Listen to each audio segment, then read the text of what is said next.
నమో వెంకటేశాయ.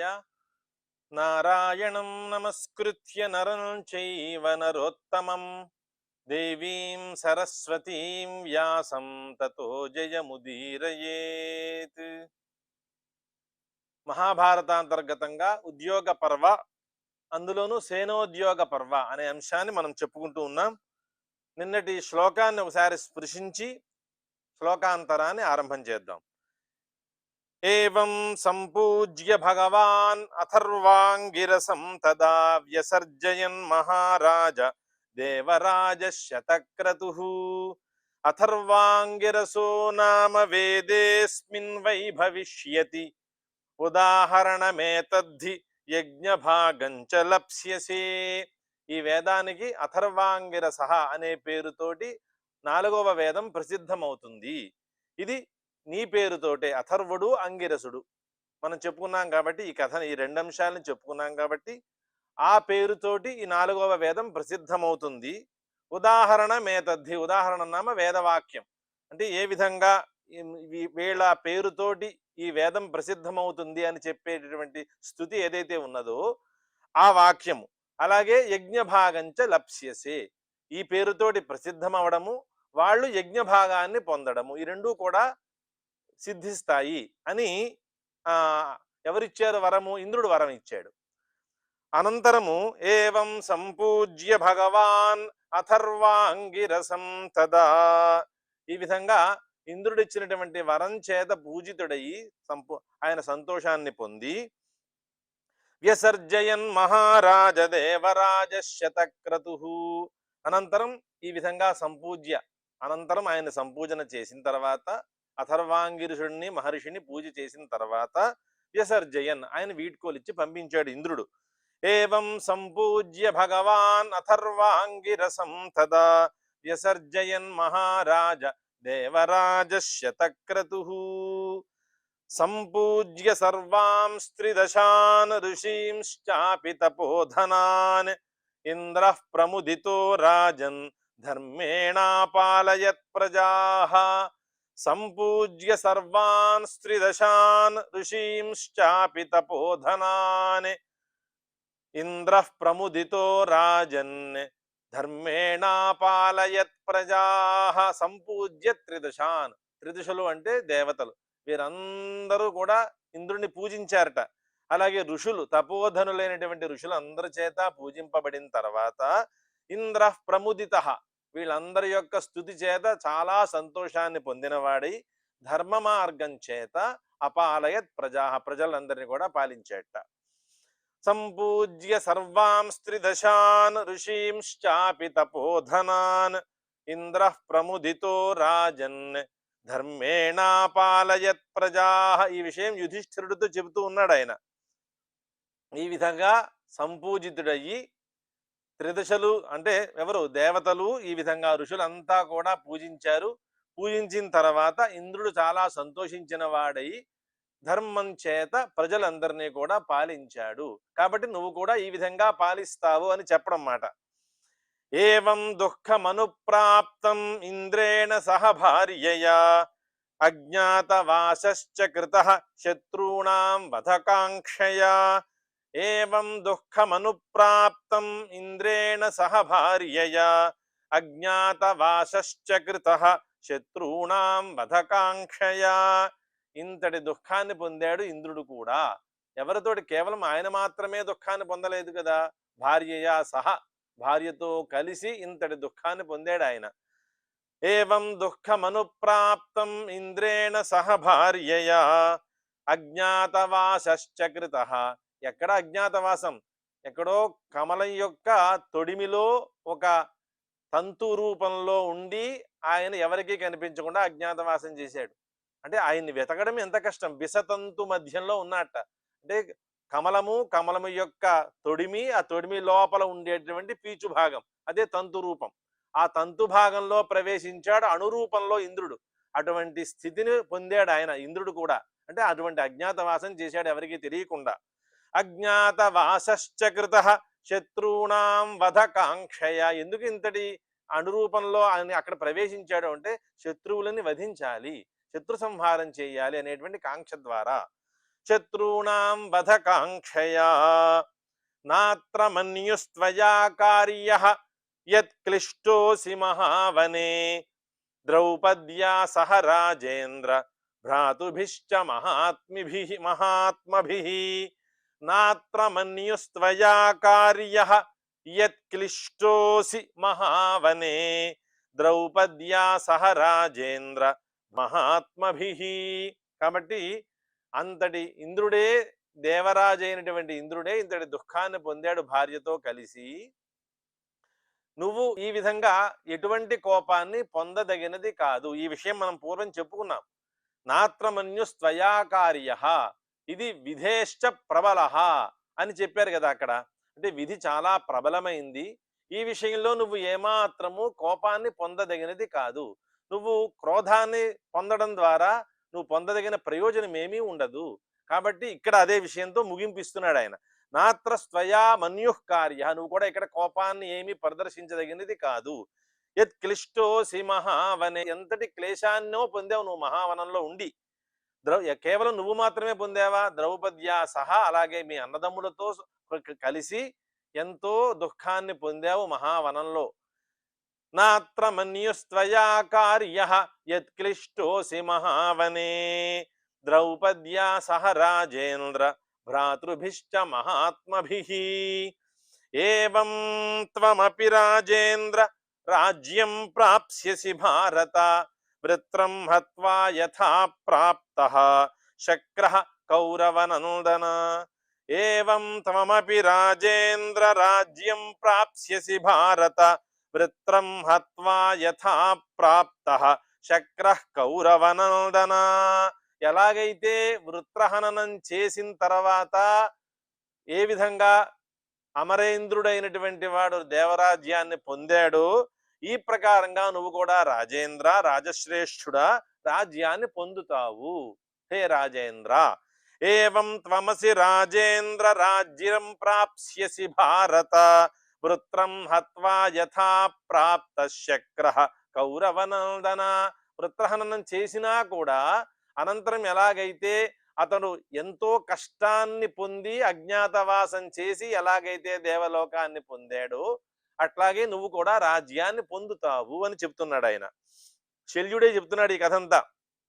ఏవం త్వమసి రాజేంద్ర రాజ్యం ప్రాప్స్యసి భారత ఏవం త్వమపి రాజేంద్ర రాజ్యం ప్రాప్స్యసి భారత వృత్రం హత్వా యథా ప్రాప్త శక్రః కౌరవనందన. దురాచారశ్చ నహుషో బ్రహ్మద్విట్ పాపచేతనః అగస్త్య శాపాభిహతః వినష్టః శాశ్వతీ సమాః. దురాచారశ్చ నహుషో బ్రహ్మద్విట్ పాపచేతనః అగస్త్యాభిహతః వినష్టః శాశ్వతీ సమాః. దురాచార తత్పరుడైనటువంటి నహుషుడు బ్రహ్మద్విట్ అంటే బ్రహ్మద్వేషి అయినటువంటి వాడు, అలాగే పాపచేతన పాప మనస్కుడై ఉన్నటువంటి నహుషుడు ఎలాగ అగస్త్య శాపం చేత నష్టమయ్యాడో, అంటే 10,000 సంవత్సరములు సర్ప స్వరూపాన్ని పొంది భూమిపై పడిపోయాడో, ఆ విధంగా దురాత్మ అయినటువంటి వాడు ఎప్పుడూ ఉండడు, వాడు ఈ విధమైనటువంటి పతనాన్ని పొందుతాడు అనేటువంటి ఒక ఉపదేశాన్ని చేస్తున్నారు ఈ శ్లోకంలో. దురాచారశ్చ నహుషః బ్రహ్మద్విట్ పాపచేతనః అగస్త్య శాపాభిహతః వినష్టః శాశ్వతీ సమాః. వాడైనా మిగిలేడా అంటే ఇంతటి పాపం చేసిన వాడు 10,000 సంవత్సరములు భూమి మీద సర్పరూపాన్ని ధరించి పడ్డాడు. కాబట్టి ఎవడు శత్రు అనేటువంటి వాడు ఎవడైనా సరే, దురాచార తత్పరుడు ఎవడైనా సరే, పాపచేతనుడు ఎవడైనా సరే, బ్రహ్మద్వేషాన్ని పొందిన వాడు ఎవడైనా సరే ఇటువంటి స్థితి కలుగుతుంది అని చెప్తున్నారు ఆయన ఈ విషయాన్ని. ఏవం తవ దురాత్మాన శత్రవః శత్రుసూదన క్షిప్రం నాశం గమిష్యతి కర్ణ దుర్యోధనాదయః. అందుకోసం ఈ శ్లోకాన్ని చూపించారు ముందు శ్లోకాన్ని. ఏవం తవ దురాత్మానః శత్రవః శత్రునిషూదన క్షిప్రం నాశం గమిష్యతి కర్ణ దుర్యోధనాదయః. నీ దురాత్మానః అంటే పాపస్వరూపాన్ని పొందినటువంటి వాళ్ళు, పాప మనస్కులైనటువంటి కర్ణ దుర్యోధనాలు ఎవరైతే ఉన్నారో వీళ్ళందరూ కూడా క్షిప్రం చాలా తొందరగానే వీళ్ళంతా నాశాన్ని పొందుతారు. నువ్వు ఈ విషయంలో ఏమాత్రము భయాన్ని పొందవలసిన అవసరము లేదు అని చెప్తున్నాడు ఆయన. ఏవం తవ దురాత్మానః శత్రవః శత్రుసూదన, శత్రువులని మట్టి కరిపించేటటువంటి ఓ యుధిష్ఠిరా, నీ శత్రువులంతా కూడా తొందరలోనే నశించిపోతారయ్యా. క్షిప్రం నాశం గమిష్యతి కర్ణ దుర్యోధనాదయః తతః సాగర పర్యంతాం భోక్ష్యసే మేదినీమిమాం భ్రాతృభిః సహితో వీర ద్రౌపద్యా చ సహానయా. తతః సాగర పర్యంతాం భోక్ష్యసే మేదినీమిమాం భ్రాతృభిః సహితో వీర ద్రౌపద్యా చ సహానయా. మొత్తం సాగర పర్యంతము ఉండే భూమిని నువ్వు ఏలుతావు. తతఃసాగర పర్యంతాం భోక్ష్యసే ఇమాం మేదినీం. సాగర పర్యంతాం, సాగర పర్యంతము ఉండేటటువంటి అంటే సాగరం అనేది అవధిగా ఉన్నటువంటి భూమిని అంతా కూడా నువ్వు ఏలుతావు, నువ్వు అనుభవిస్తావు. కేవలం నువ్వు మాత్రమే కాదు, భ్రాతృభి సహిత, భ్రాతృలతో కూడి, అలాగే ద్రౌపద్యా సహ అనయా, నీ భార్య అయినటువంటి ద్రౌపదితో కూడి, నీ సోదరులతో కూడి ఇంతటి భూమిని నువ్వు అనుభవిస్తావు అని చెప్తున్నాడు ఆయన. తతఃసాగర పర్యంతాం భోక్ష్యసే మేదినీమిమాం భ్రాతృభిః సహితో వీర ద్రౌపద్యా చ సహానయా. ఉపాఖ్యానమిదం శక్ర విజయం వేద సంహితం రాజ్ఞా వ్యూఢేషు అనీకేషు శ్రోతవ్యం జయమిచ్చత. ఒక మంచి ఉపదేశాన్ని చేస్తున్నాడు ఈ శ్లోకం ద్వారా. ఉపాఖ్యానమిదం శక్ర విజయం వేద సంహితం రాజ్ఞా వ్యూఢేష్వనీకేషు శ్రోతవ్యం జయమిచ్చత. ఇంతవరకు ఈ ఉపాఖ్యానం చెప్పారు కదా. ఉపాఖ్యానం అంటే ఇంద్రుడు చేసినటువంటి వృత్తాంతం, ఇంద్ర వృత్తాంతం. ఈ ఉపాఖ్యానం అంతా కూడా ఇది శక్ర విజయం కదా. ఇది శక్రుడు ఎలా విజయాన్ని పొందాడు, ఎంతటి దుర్భరమైనటువంటి స్థితిని అనుభవించాడు, ఎంతటి ఒక ఇంద్రాణి వియోగాన్ని పొందాడు, అలాగే అణురూపాన్ని ధరించి ఒక బిసతంతు కమల యొక్క తొడిమిలో ప్రవేశించాడు, ఇంతటి దుఃఖాన్ని అనుభవించి అనంతరం ఎట్లా జయాన్ని పొందాడు అనే అంశం అంతా కూడా చక్ర విజయం అంటే ఇంద్ర విజయం. ఇదంతా ఇది వేద సంహితం అంటే వేదము చేత మాత్రమే ఇది చెప్పబడింది. ఇది వేద సంహితం కాకపోతే ఇది ఈ రకమైనటువంటి స్థితిని పొందేది కాదు. అంటే ఇంతటి జయాన్ని పొందడు. ఇది వేద సంహితమైనది చక్ర విజయం. ఇంద్ర విజయం అంతా కూడా వేదము చేత ప్రతిపాదింపబడింది. ఇటువంటిది రాజ్ఞా వ్యూఢేష్వనీకేషు, ఏ రాజైనా సరే ఒక విస్తారమైనటువంటి ఒక అనేకం అంటే సేనా సమూహాన్ని ఏర్పరుచుకున్నప్పుడు ఈ ఇంద్ర విజయాన్ని అతను వినాలట. అంటే జయమిచ్చత, జయాన్ని పొందేటటువంటి రాజు ఎవరైతే ఉన్నాడో ఆ రాజు ఈ ఇంద్ర విజయాన్ని గనక శ్రోతవ్యం శ్రవణం చేస్తే అతడు శత్రువుల మీద ఇంత జయాన్ని పొందుతాడు. అంటే ఈ శ్రవణం చేయడం ద్వారానే ఇంతటి ఒక ఫలం లభిస్తుంది అని చెప్తున్నారు అన్నమాట మనకి.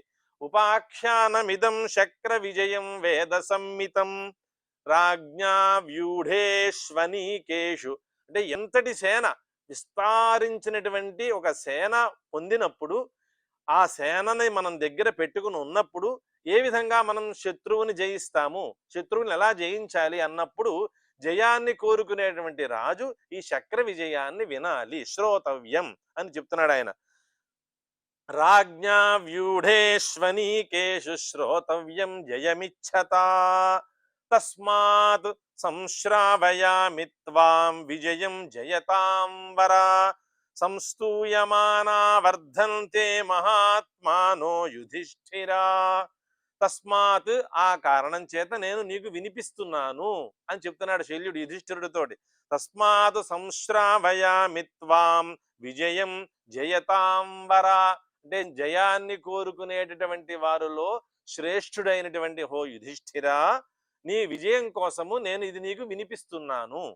తస్మాత్ సంశ్రావయామి త్వాం విజయం జయతాం వర సంస్తూయమానా వర్ధంతే మహాత్మానో యుధిష్ఠిరా. ఈ విధంగా స్తుతింపబడుతూ ఉన్నటువంటి వారై వర్ధంతే మహాత్మానః, అంటే ఇటువంటి స్థుతులన్నీ కూడా వింటూ మహాత్ములంతా వృద్ధి చెందుతున్నారట. ఈ ఇంద్ర విజయాన్ని వినడం ద్వారా సంస్తూయమానాహ, అంటే ఇంద్ర విజయాన్ని స్తుతింపబడుతూ ఉన్నటువంటి వారై, ఆ విధంగా వీళ్ళు వింటూ ఉన్నటువంటి వారై మహాత్ములంతా కూడా ఈ విధంగా వృద్ధి పొందుతూ ఉన్నారు. కాబట్టి నువ్వు కూడా దీన్ని విని వృద్ధిని పొందు అని చెప్తున్నారు ఆయన. సంస్తూయమానా వర్ధంతే మహాత్మానో యుధిష్ఠిరా క్షత్రియాణమభావోయం యుధిష్ఠిర మహాత్మనాం దుర్యోధనాపరాధేన భీమార్జున బలేన చ. క్షత్ర నాశం ఎలా ఏర్పడిందో కూడా చెబుతున్నాడు ఈయన. క్షత్రియాణమభావోయం యుధిష్ఠిర మహాత్మనాం దుర్యోధనాపరాధేన భీమార్జున బలేన చ. క్షత్రియాణం అభావ, మహాత్ములైనటువంటి క్షత్రియులు లేకపోవడం అనేది ఎలా సంభవించింది అంటే మొత్తం క్షత్రకులం అంతా ఎట్లా నాశమైపోయింది అంటే దుర్యోధన అపరాధేన భీమార్జున బలేన చ. దుర్యోధనుడి యొక్క అపరాధం, అతడు చేసినటువంటి అపరాధం చేత, అలాగే భీముడికి అర్జునుడికి ఉండేటువంటి అమితమైన పరాక్రమం చేత క్షత్రియుడు అనేవాడు లేకుండా పోయేట. క్షత్రియాణం అభావోయం యుధిష్ఠిర మహాత్మనాం, హే యుధిష్ఠిర, మహాత్మనాం క్షత్రియాణం అయం అభావ, ఈ లేకపోవడం అనేది సంభవించింది. ఎలా సంభవించింది? దుర్యోధనాపరాధేన భీమార్జున బలేన చ. ఈ విషయాన్ని మనకి ఇక్కడ చూపించారు కదా. ఈ విషయం ఎక్కడ ఉంది అంటే సభాపర్వంలో ఉన్నటువంటి అంశము మనకి ఇక్కడ ఈ శ్లోకం ద్వారా చూపిస్తూ ఉన్నారు. సభాపర్వంలో ఎలా ఉన్నది శ్లోకం అంటే సర్వక్షత్ర వినాశాయ భవిష్యతి విశాంపతే త్వామేకం కారణం కృత్వా కాలేన భరతర్షభా సమేతం పార్థివ క్షత్రం క్షయం యాస్యతి భారత దుర్యోధనాపరాధేన భీమార్జున బలేన చ. అక్కడ ఉన్నటువంటి సభాపర్వ శ్లోకాన్ని ఇక్కడ మనకి 2 పాదాల్లో చూపించారు మనకి. సర్వక్షత్ర వినాశాయ భవిష్యతి విశాంపదే, ఈ దుర్యోధన బలము అపరాధము అలాగే భీమార్జున బలము కూడా సర్వక్షత్ర వినాశాయ భవిష్యతి, క్షత్ర కులం వినాశం కోసమే ఇదంతా జరగబోతూ ఉన్నది, ఇది అవుతుంది, ఈ విధంగా జరగబోతోంది. సర్వక్షత్ర వినాశాయ భవిష్యతి విశాంపతే త్వామేకం కారణం కృత్వా, నిన్న ఒక కారణంగా చేసుకున్నాడు. అలాగే కాలం కూడా ఆ విధంగా సంప్రాప్తమయ్యింది. అంటే ఇంకా క్షత్రియ కులం అనేది లేకుండా ఉండేటట్లుగా కాలం కూడా సమీపిస్తూ ఉన్నది. అలాగే నిన్ను ఒక కారణంగా చేసుకుని సమేతం పార్థివ క్షత్రం, అంటే సమేతం అంటే ఎట్లా, భ్రాతృభిస్సహ బంధుభిస్సహ, మొత్తము పాండవ కులం కానీ కౌరవ కులం ఏదైనా సరే ఆ కులంలో ఉన్నటువంటి వాడు ఎవడైనా మొత్తం అంతా కలిసి ఈ సమేతం క్షత్రం క్షయం యాస్యతి, ఈ క్షత్రకులం అంతా కూడా సమేతం అంటే భ్రాతృభి బంధుభి సహా వీళ్ళందరితో కూడినటువంటి ఈ కులం అంతా కూడా క్షయాన్ని పొందుతోంది. సమేతం పార్థివ క్షయం క్షత్రం యాస్యతి భారత దుర్యోధనాపరాధేన భీమార్జున బలేన చ. ఆ అంశంతో పూర్తి చేస్తున్నారు. ఈ క్షత్రం క్షయం యాస్యతి, క్షత్రకులమంతా కూడా క్షయాన్ని పొందుతోంది అంటే అర్థం ఏమిటి? దీంట్లో 2 కారణాలు ఉన్నాయి. దుర్యోధన అపరాధేన భీమార్జున బలేన చ, వీరిరువురి యొక్క వీరి బలము వీడి యొక్క అపరాధం ద్వారా క్షత్రకులమంతా కూడా నశించిపోతోంది. సర్వక్షత్ర వినాశాయ భవిష్యతి విశాంపతే త్వామేకం కారణం కృత్వా కాలేన భరతర్షభా సమేతం పార్థివ క్షత్రం క్షయం యాస్యతి భారత దుర్యోధనాపరాధేన భీమార్జున బలేన చ. ఆఖ్యానమింద్ర విజయం య ఇదం నియతః పఠేత్ ధూతపాప్మాజిత స్వర్గః పరత్ర ఇహ చ మోదతే. ఆఖ్యానమింద్ర విజయం య ఇదం నియతః పఠేత్ ధూతపాప్మాజిత స్వర్గః పరత్ర ఇహ చ మోదతే. ఎవడైతే ఈ ఉపాఖ్యానం ఇంద్ర విజయం అనేటటువంటి ఆ ఉపాఖ్యానాన్ని ఎవడైతే నియమంతో కూడి పఠిస్తాడో, అంటే పఠించాలి. ఎవడైతే నియమంగా పఠిస్తాడో వాడు ధూత పాప్మ అంటే పోగొట్టబడినటువంటి పాపము గలివాడి, వాడి దగ్గర పాపలేశం ఉండదు. ఇంకా ధూత పాప్మ జితస్వర్గ అంటే ఒక జయంతో కూడినటువంటి, సర్వులని జయించాడు కాబట్టి జయంతో కూడినటువంటి స్వర్గాన్ని కలిగిన వాడై పరలోకంలోను అలాగే ఇహలోకంలో కూడా వాడు మోదతే, వాడు ఎంతో సంతోషాన్ని పొందుతాడు. ఆఖ్యానమింద్ర విజయం య ఇదం నియతః పఠేత్ ధూతపాప్మా జితస్వర్గ పరత్ర ఇహ చ మోదతే. ఈ ఇంద్ర విజయం అనేటటువంటి ఉపాఖ్యానం ఎవడైతే నియమంతో పఠిస్తాడో ధూతపాప్మా జితస్వర్గ వాడు పాపరహితుడై స్వర్గాన్ని పొందుతాట. జితస్వర్గ స్వర్గాన్ని జయిస్తాడంటే స్వర్గాన్ని పొందుతాడు. ఎక్కడ పరత్ర ఇహచ మోదతే, స్వర్గాన్ని పొందడం అనేది పైలోకాల్లో, ధూతపాప్మ ఇహ ఈ లోకంలో కూడా వాడు ఎంతో గొప్పతనాన్ని పొందుతాడు, ఒక అమరత్వంతో సమానమైన గౌరవాన్ని పొందుతాడు మాట. ధూతపాప్మ జితస్వర్గ పరత్ర ఇహచ మోదతే, రెండు లోకాల్లోనూ వాడు ఆనందాన్ని పొందుతాడు. సచారిజం భయం తస్య నా పుత్రో వా భవేన్నరః నా పదం ప్రాప్నుయాత్ కాంచిత్ దీర్ఘమాయుశ్చ విందతి.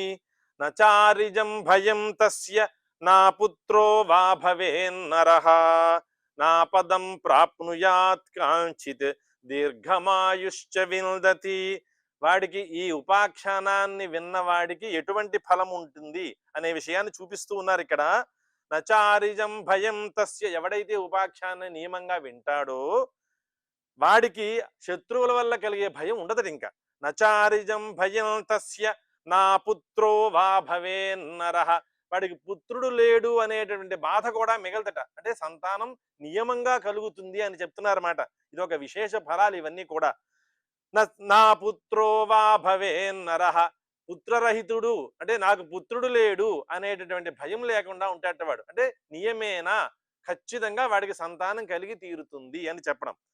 నచారిజం భయం తస్య నా పుత్రో వా భవేన్నరః నా పదం ప్రాప్నుయాత్ కాంచిత్, ఎంతటి ఆపత్తునైనా సరే వాడు జయించగలుగుతాడు. అంటే ఆపత్తు అనేది వాడి దగ్గరికి కూడా చేరదు. నా పదం ప్రాప్నుయాత్ కాంచిత్ దీర్ఘమాయుశ్చ విందతి. ఆపత్తు రాలేదు అంటే అర్థం ఏమిటంటే వాడికి శత్రువుల ద్వారా కలిగేటటువంటి ఎటువంటి హాని కలగదు.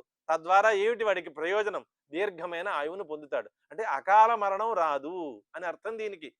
వేదంలో చెప్పినట్లుగానే అకాల మరణాన్ని వీడు పొందడు.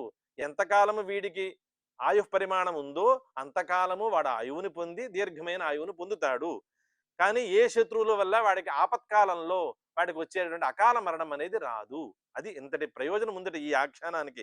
నచారిజం భయం తస్య నా పుత్రో వా భవేన్నరః నా పదం ప్రాప్నుయాత్ కించిత్ దీర్ఘమాయుశ్చ విందతి.